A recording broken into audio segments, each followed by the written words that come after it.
Assalamualaikum warahmatullahi wabarakatuh. Teman-teman semuanya, selamat pagi. Bertemu lagi dengan saya masih di sini bersama Indi. Dan kali ini dua teman saya menemani dari PT Exelis Cipta Indonesia. Ada Mas Habibi yang tetap setia dan juga kali ini bersama juga dengan Mbak Dea. Nah, bagaimana dengan episode sebelumnya? Apakah teman-teman semua sudah menyimak, sudah bertemu dengan dua sesi perilaku manusia? Ya, mudah-mudahan sudah ya. Walaupun materi tersebut belum selesai, belum kami nyatakan tuntas, tapi teman-teman bisa apa ya sementara menunggu. Dan kali ini kami datang dengan materi yang lainnya, teman-teman semuanya. Sementara untuk perilaku manusia kami akan produksi kembali setelah beberapa materi yang akan kami sajikan beberapa episode ini. Kali ini kami membawa sebuah buku. Anda pernah melihatnya tentu? Jangan-jangan sudah punya di rumah, punya sendiri, punya teman, keluarga, atau teman di kantor, bos mungkin pernah menunjukkan, pernah mengajak belajar bersama. Ya, ini buku sudah puluhan tahun yang lalu ya. Teman-teman semua mungkin lebih dari 60 tahun. Saya kurang pasti ini tahunnya tahun berapa karena begitu banyak edisi yang keluar. Beberapa versi juga sudah muncul, tidak hanya Stephen Covey yang menulis, tapi juga hingga ke putranya ya teman-teman semuanya. Ini adalah edisi personal change. Anda juga bisa dapatkan edisi leadership, bisa juga untuk family, untuk remaja juga ada. Jadi di mana kebutuhan Anda, disitulah Anda bisa memilih sesuai dengan kebutuhan tersebut. Nah, jika Anda ingin mendapatkan training khusus tentang Seven Habits of Highly Effective People, tentu bukan dengan PT Exelis Cipta Indonesia. Ada salah satu provider yang menjadi perpanjangan tangan Stephen Covey dan keluarganya, yaitu di Indonesia. Ada, Anda bisa cari di Google teman-teman semuanya ya. Kalau dengan kami atau dengan provider lainnya, mungkin ini merupakan sebuah sharing saja, sharing atau bisa dikatakan bedah buku. Tetapi untuk secara resmi, Anda bisa mendapatkan modul-modul hingga worksheet-nya itu disediakan oleh satu provider khusus yang ada di Jakarta. Ya, Anda bisa hubungi mereka. Nah, kali ini tentu dengan buku ini menjadi panduan kami.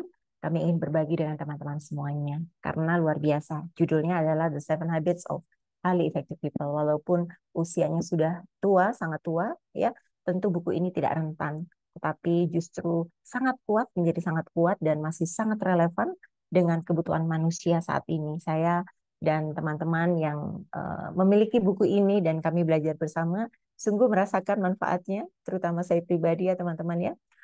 Alhamdulillah banyak sekali perubahan yang saya rasakan setelah saya mendalami buku ini ya, hingga beberapa kali membaca rasanya kok masih sangat haus ya. Nah, mudah-mudahan apa yang kami sampaikan yang sangat sedikit ini melalui eh, tayangan ini akan bisa memberikan kita semua, saya dan juga teman-teman semua dorongan agar kita terus untuk mengembangkan kapasitas ya. Nanti ada salah satu cerita di sini yang kita bisa bahas tentang bagaimana kita punya kapasitas produksi. Kalau kapasitas produksinya bagus ya, kita tidak sekarat begitu, maka kita akan berhasil membuahkan telur emas, kira-kira seperti itu. Kata lainnya adalah produktivitas di organisasi. Nah, teman-teman semuanya, kami di sini tentu masih terus dan terus berharap untuk semua saja yang mampir ke channel ini, semoga teman-teman selalu sehat, menjadi sangat bahagia, dan juga selalu bersemangat untuk mencapai apapun yang teman-teman sudah tetapkan dan ingin dituju. Baik, ini merupakan edisi yang pertama untuk The Seven Habits of Highly Effective People. Teman-teman, silakan beli bukunya. Mungkin kalau versi ini sudah agak langka, tapi masih ada kok gitu. Apalagi yang mungkin sudah pernah digunakan dan setelah itu seseorang menjual gitu di marketplace. Ada kemarin saya mendapatkan cerita dari teman kami gitu. Mereka membeli hanya sekitar 54.000 karena udah digunakan oleh tangan yang lain gitu. Tetapi kalau baru ada versi Indonesia dan juga versi Inggris di marketplace, saya rasa masih ada ya. silakan diklik dan dicoba. Baik, mari kita mulai. Ada 7 kebiasaan, 7 habit untuk 7 kebiasaan, tapi sangat menarik. Jangan tinggalkan tentang kata pengantar, introduction-nya, ya, pengantar-pengantarnya untuk menuju beberapa bagian, karena itu juga ilmunya sangat signifikan. Teman-teman akan mendapatkan beberapa konsep-konsep ya yang sangat membumi, sehingga kita bisa jadikan itu menjadi panduan untuk menjalani kehidupan ini dengan lebih efektif. Saya membuka bagian pertama. Di sini adalah kata pengantar, teman-teman. Di dalam kata pengantar ini dijelaskan oleh Stephen Covey bahwa dunia yang semakin rentan ini berisi banyak manusia yang menderita.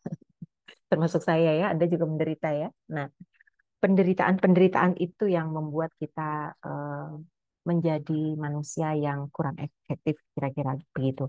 Banyak curahan-curahan hati dari manusia-manusia yang merasa bahwa kok rasa-rasanya ya hidupku tidak bahagia gitu. Beberapa curahan yang disampaikan adalah adanya perasaan takut ya, rasa takut dan rasa tidak aman.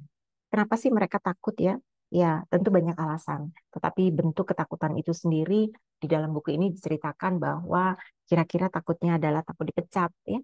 Teman-teman takut kehilangan pekerjaan, merasa tidak mampu eh, menghasilkan sesuatu di tempat kerja, kira-kira seperti itu. Nggak mampu menafkahi keluarga, ya. Karena beberapa kali saya juga sharing dengan teman-teman yang ada di Kalimantan, biasanya curhatnya di kelas adalah, wah, saya ini adalah orang laki-laki yang tidak berhasil membahagiakan istri dan keluarga. Kenapa ya? Mohon maaf, karena apa yang saya dapatkan dari hasil pekerjaan saya tidak mencukupi, ya itu luar biasa ya. Sehingga mereka semua di kelas itu punya emosi sedih gitu, kecewa, ketakutan gitu ya teman-teman semua. Apalagi kalau terjadi perubahan-perubahan, perubahan bos gitu, perubahan teman kerja, kadang-kadang itu juga mempengaruhi dan memperbesar ketakutan seseorang ya teman-teman semuanya. Nah, apalagi nih ketakutannya, kalau Anda takut apa ya? Ketakutan-ketakutan ini yang pada akhirnya saking takutnya dan besarnya akhirnya mereka memilih untuk bersikap pasrah ya. Pasrah tentu dalam konteks yang kurang baik, pasrah dalam konteks yang negatif, akhirnya mereka eh, seperti menjadi follower. Artinya adalah ya sudah, ikuti aja apa yang ada di kantor, ikuti saja apa yang jadi perintah atasan, ikuti saja apa kata orang, karena ya saya pasrah karena saya adalah orang yang merasa tidak memiliki kekuatan untuk mempertahankan apa yang seharusnya saya pertahankan. Kira-kira seperti itu. Jadi lebih mengikuti tapi nggak pakai hatinya. Ya itulah, mereka tidak berani mengambil risiko. Ya, itu adalah um, yang pertama, teman-teman semuanya, penderitaan yang pertama.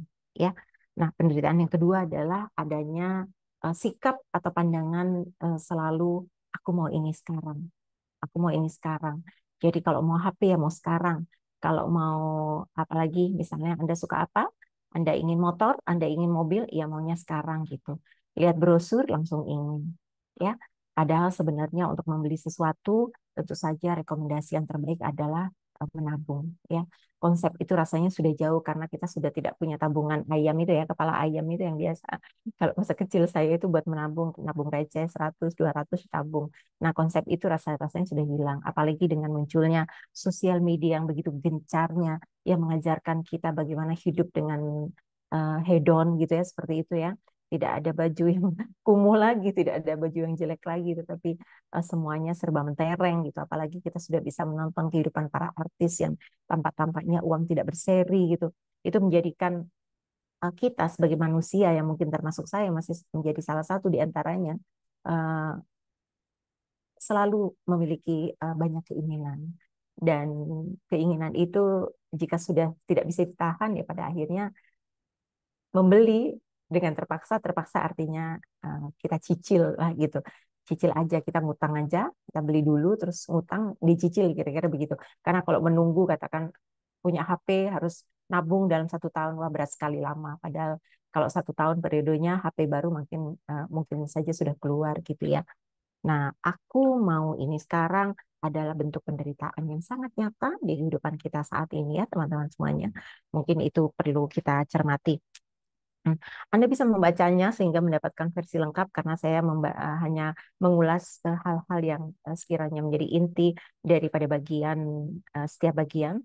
Dan yang ketiga, teman-teman, penderitaan ketiga adalah menyalahkan dan merasa menjadi korban. Ya, ini juga eh, terus saya pelajari dan terus saya ingatkan diri saya sendiri, mungkin teman-teman juga ya.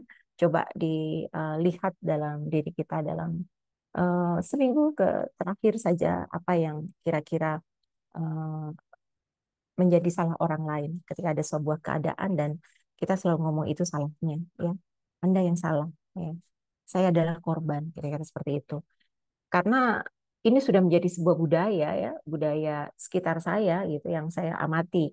Ketika saya mengajar, ketika saya berinteraksi dengan orang sekitar, bahwa ketika ada suatu kondisi yang tidak nyaman, sebuah masalah gitu, langsung yang dicari itu bukan bagaimana kita bisa mensolusikannya, tetapi siapa ini yang salah, dan diri sendiri tampaknya tidak menjadi bagian daripada yang bersalah, tetapi langsung menunjuk pada orang ini pasti mereka. Nah, ini adalah suatu bentuk penderitaan yang tidak akan pernah ada habisnya jika kita terus melihat orang lain sebagai root cause dari sebuah masalah, teman-teman semuanya. Dampaknya apa sih yang paling sederhana? Dampaknya apa kalau kita terus menyalahkan orang lain, kita sendiri tidak akan pernah memperbaiki diri, ya. Itu adalah sebuah bentuk penderitaan. Yang berikutnya adalah putus asa. Nah, fenomena putus asa ini adalah sebuah hal yang juga tampaknya ya akhir-akhir ini banyak sekali ya teman-teman semuanya, fenomena putus asa. Jadi kalau kita tidak berhasil mencapai sesuatu, pada akhirnya kita putus asa. Bentuk keputusasaan itu pasti sinis ya. Ya.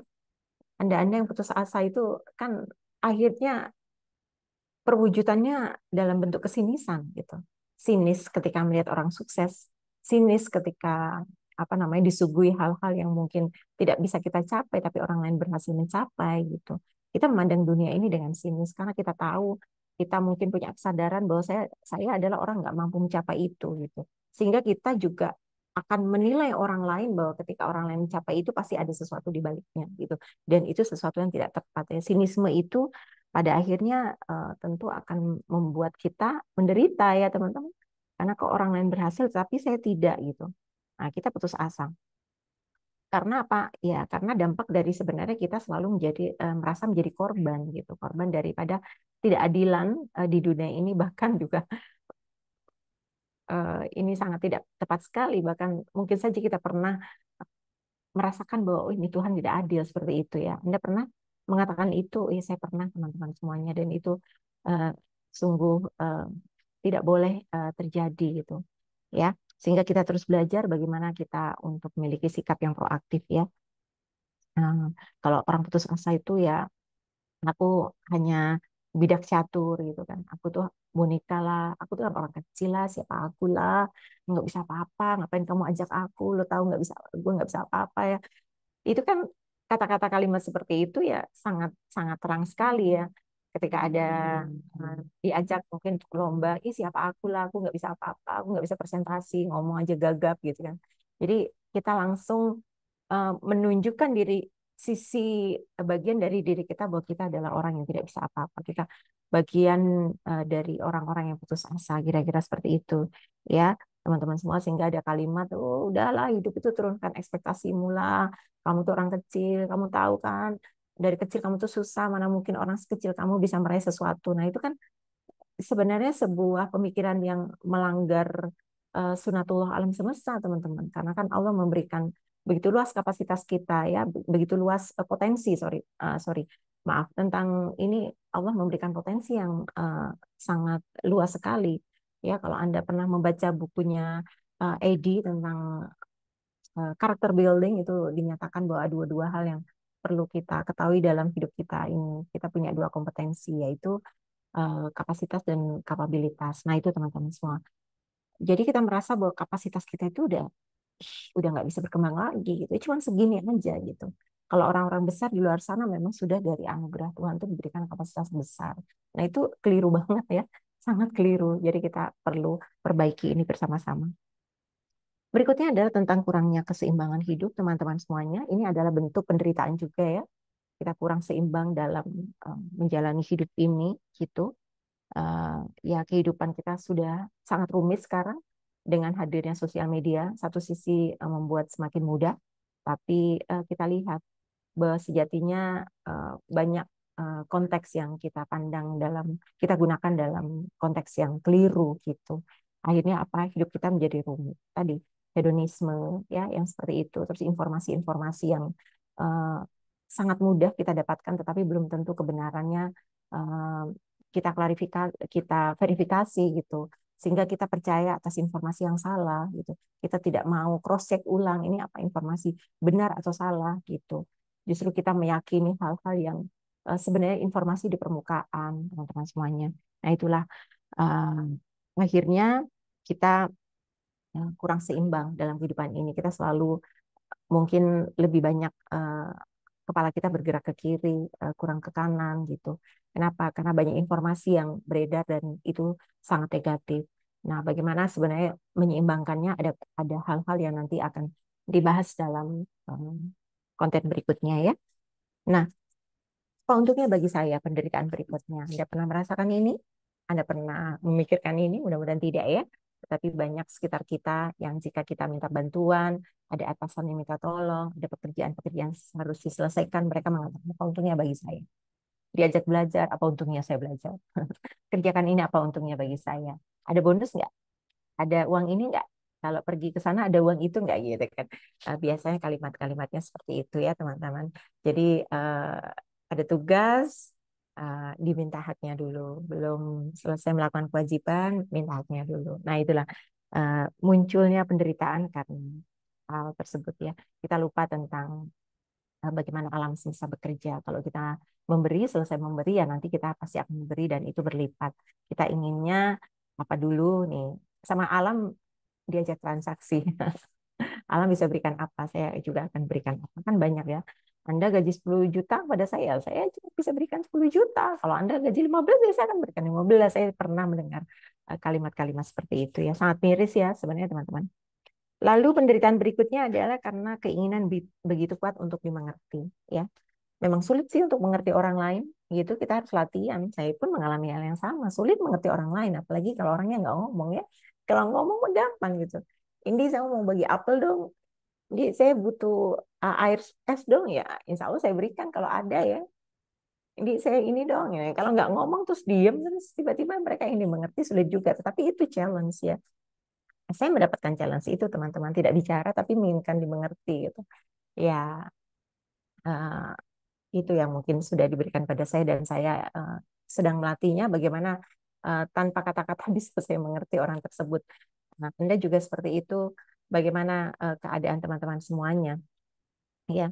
Jadi konsep di sini adalah munculnya penderitaan itu dikarenakan apa, teman-teman? Dikarenakan kita itu selalu menginginkan orang lain untuk mengerti kita, sementara kita sulit untuk memahami orang lain. Itu juga menjadi koreksi bagi diri saya, teman-teman, karena ada seseorang pernah koreksi saya, katanya you never listen. Katanya, oh iya, saya kurang mendengar. Ya, ya, ya, oke, oke. Jadi itu akan terus menjadi koreksi bagi saya, bagaimana saya lebih banyak menyimak dan bisa memahami walaupun mereka bicara tanpa kata-kata. Ya. Jadi mari kita belajar bersama-sama untuk memahami orang lain. Konflik dan perbedaan. Kenapa ada konflik? Bagi Anda yang sudah mampir di channel kami, ada konten sebelumnya ya, yaitu perilaku manusia. Tentu Anda sudah menyimak bagaimana perbedaan itu menimbulkan konflik, bagaimana konflik itu tercipta atas adanya perbedaan. Ya pasti akan ada konflik. Kenapa? Karena kan manusia berbeda-beda, berpotensi bertemu manusia dalam 24 jam.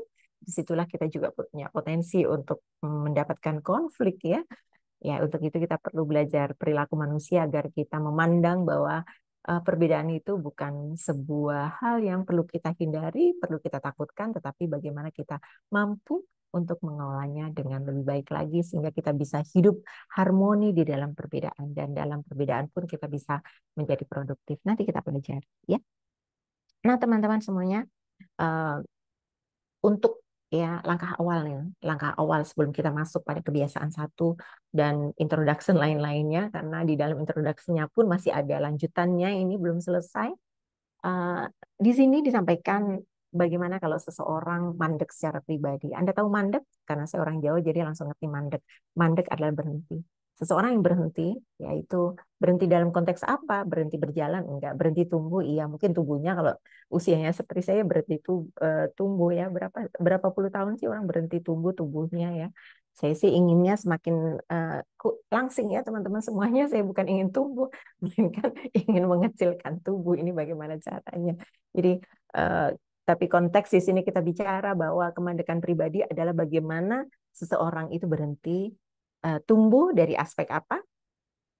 Pikiran, ya, itu aspek tubuhnya kemana arahnya? Berhenti tumbuh dalam aspek kesehatan, lalu hatinya berhenti tumbuh, ya, dan jiwanya juga berhenti tumbuh. Nah, itu kemandekan pribadi. Nah, inilah sebenarnya yang menjadi root cause daripada penderitaan. Lalu apa yang bisa kita lakukan? Ada nasihat di sini. Coba perhatikan 4 hal, 4 dimensi yang perlu kita sehatkan. Yang pertama adalah dimensi tubuh, yang kedua adalah pikiran, hati, dan jiwa. Mari kita bahas satu persatu, ya. Tubuh, bagaimana dengan tubuh? Ini budaya kita di sini, dan saya sangat sangat sangat percaya dan sangat setuju dengan isi buku ini bahwa ketika kita em, memiliki kecenderungan memperlakukan tubuh ini sesuai budaya apa yang kita lakukan, maka kita adalah orang-orang yang secara apa namanya konsumsi dari makanan minuman adalah lebih banyak mengkonsumsi makanan minuman kurang sehat ya. Terus juga kita kurang olahraga, terlalu banyak rebahan ya, terlalu banyak diam, kurang aktif bergerak. Nah, itulah yang membuat pada akhirnya tubuh kita menjadi sakit. Nah, itu kalau budaya. Sehingga apa? Ketika tubuh kita menggunakan kecenderungan treatment menggunakan budaya, kita akan menjadi orang-orang yang lebih suka mengobati ketimbang menjaga. Nah, itu. Ya. Bagaimana kalau rekomendasi dari buku ini agar kita memiliki tubuh yang sehat? Ya, seperti pada umumnya, tentu kita perlu memperhatikan pola hidup, konsumsi makanan, minuman yang sehat. Setelah itu juga olahraga, jangan lupa gitu. Nah, disitulah sehingga kita bisa menjaga kita kalau bisa ya nggak sakit. Jadi sakit itu nggak usah dibuat-buat gitu. Ini rekomendasinya seperti itu. Itu namanya barulah treatment tubuh menggunakan prinsip. Jadi ada dua sisi. Kalau tubuh pakai budaya ya kita pasti akan mengobati, tapi kalau tubuh pakai prinsip kita lebih cenderung untuk menjaga. Ya, bagaimana dengan Anda? Saya juga tersindir teman-teman di sini. Tersindir udah beberapa tahun lalu karena baca bukunya sudah beberapa tahun lalu. Jadi sampai sekarang kalau ingat buku ini ingat ya ya ya. Saya wajib untuk pelan-pelan dan menjadi konsisten untuk menggunakan prinsip. Yang kedua, bagaimana dengan dimensi pikiran, teman-teman? Dimensi pikiran ini adalah menggambarkan bahwa kalau kecenderungan kita menggunakan budaya, treatment kita menggunakan budaya, pikiran kita manfaatkan untuk nonton TV, sinetron, Korea drama, ya, mungkin banyak main gamenya gitu. Nggak apa-apa sih melakukan itu, tentu nggak apa-apa gitu karena itu salah satu bagian dari entertain bagi hidup kita, refreshment gitu ya. Kalau orang tegang terus kan serius terus juga nggak enak, jadi kita perlu punya aspek-aspek yang bisa membuat kita itu segar gitu kan, kita perlukan itu, tetapi tentu porsinya teman-teman yang perlu diperhatikan ya. Nah, kalau kita menggunakan budaya tontonan-tontonan tadi yang sebenarnya kalau kita lihat tidak bermanfaat gitu ya. Apalagi saat ini musimnya politik sangat panas, Anda nonton itu terus tapi tanpa diimbangi dengan belajar, Anda jadi kaku nanti ya, hangus ini pikiran, lelah gitu kira-kira, depresi lama-lama. Nah, mari kita gunakan treatment dengan prinsip. Apa rekomendasinya? Rekomendasinya adalah seperti ini. Makanya saya bawa buku terus ini untuk nunjukin sama teman-teman supaya kita semua sama ingat. Terus saya juga ingat walau nggak baca kan saya ngomong, akhirnya saya mengingat ya apa yang telah saya pelajari.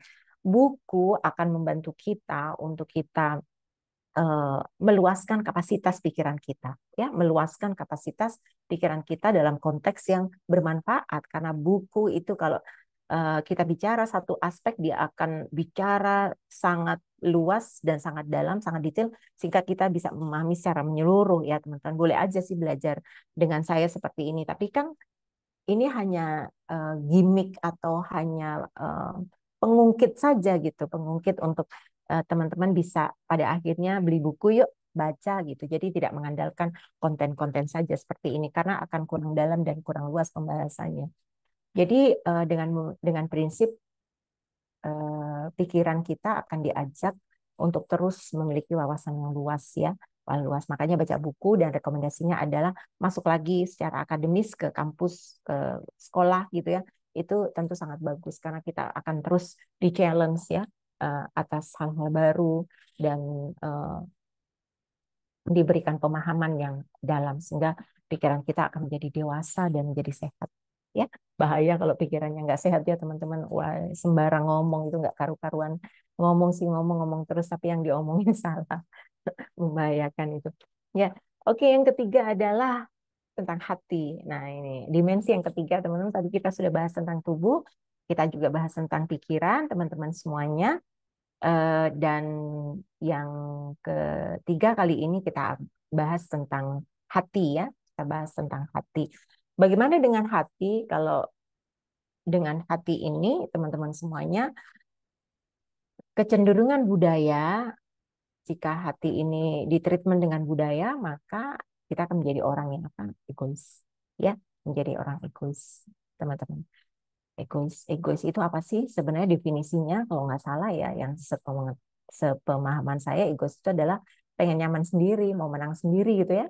Kita nggak mikirin orang lain, yang penting saya nyaman ya udah gitu kan. Nah itu.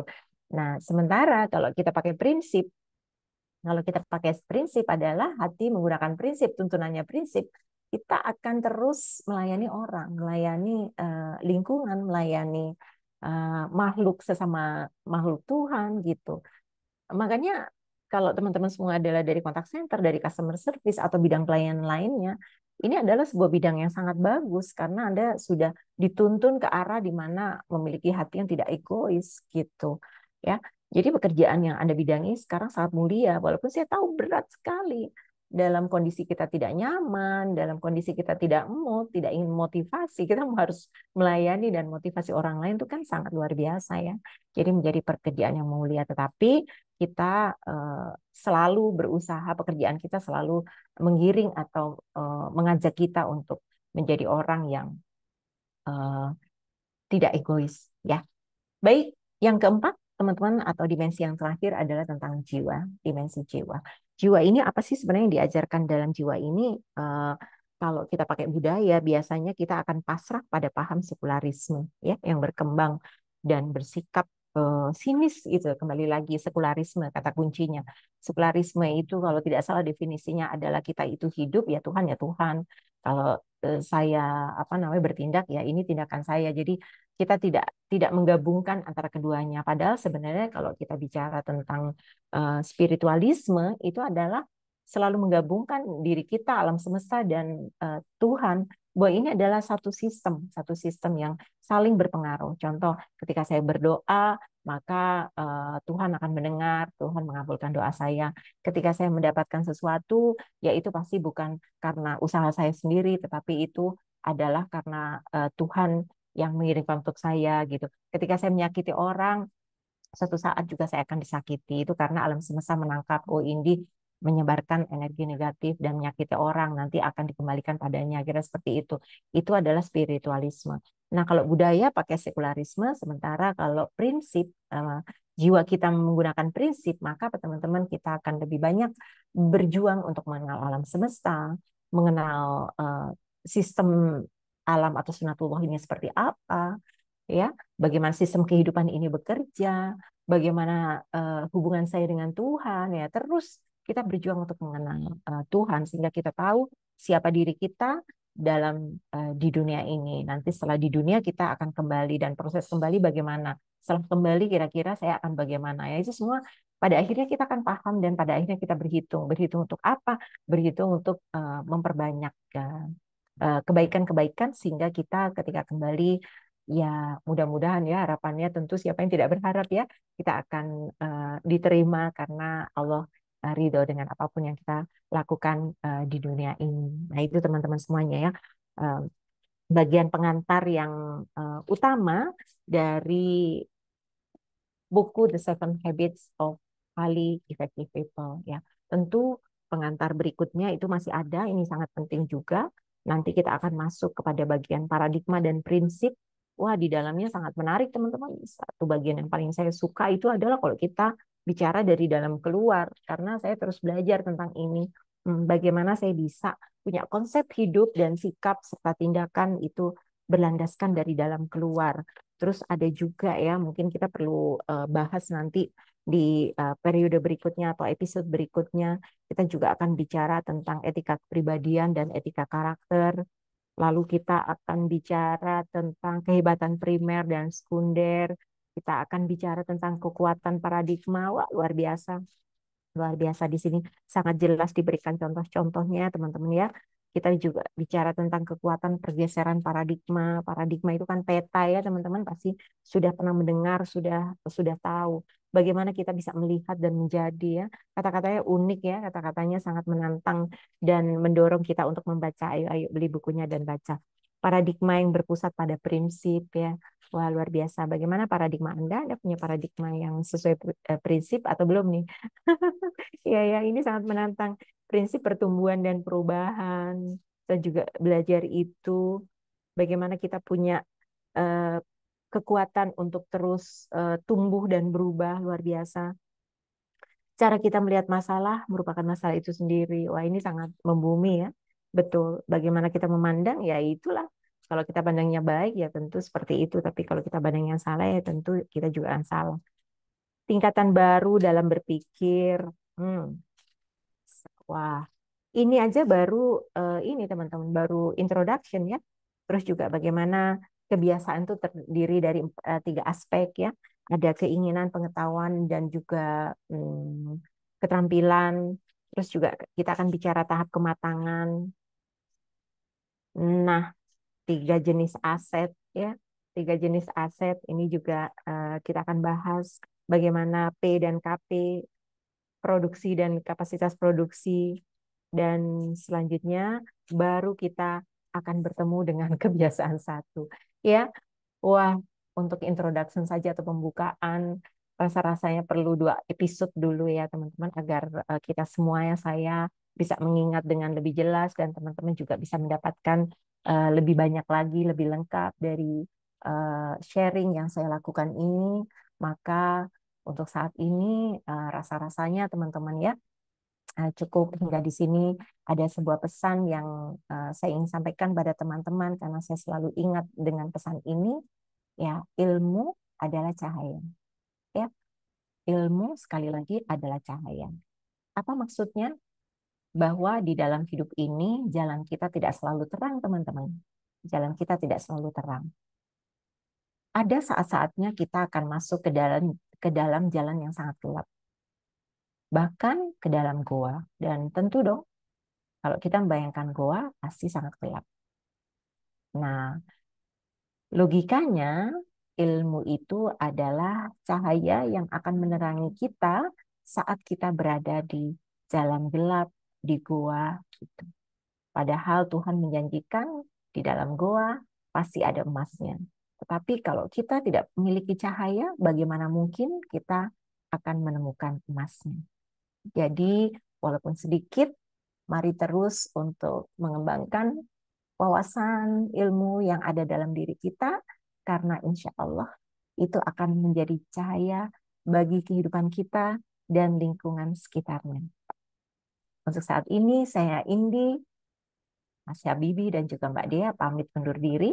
Ya, tetap sehat, tetap bahagia, dan selalu bersemangat. Selamat pagi. Assalamualaikum warahmatullahi wabarakatuh.